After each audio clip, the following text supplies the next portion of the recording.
Question आहे, वर्तुळाचा व्यास 84 centimetre आहे, तर वर्तुळाचे क्षेत्रफळ किती? जसं की आपला फॉर्म्युला आहे, त्रिज्या, व्यास, परिघ आणि क्षेत्रफळ. 7, व्यास 14, परिघ 44, क्षेत्रफळ 154. आता क्वेश्चनमध्ये आपल्याला दिलेला आहे व्यास किती? 84.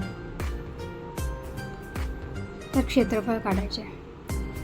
तर पहिला व्यास आणि जो क्वेश्चनमध्ये दिलेला व्यास आहे तो किती पटीने वाढतोय तो चेक करायचा. तर 14च्या पाढ्यामध्ये 6व्यांदा 84 आहे, म्हणजे 6 पटीने दुसरा व्यास वाढतोय. तर जेव्हा आपल्याला व्यास दिलेला असतो आणि क्षेत्रफळ काढायचे असते, जर ज्या पटीने व्यास वाढतोय त्याच्या वर्गाच्या पटीने क्षेत्रफळ वाढते. म्हणजे 6चा वर्ग आला 36, म्हणजे 154 हा 36 पटीने वाढणार, जे की येतो 5544. यांचा गुणाकार जर केला तर ते येतो 5544.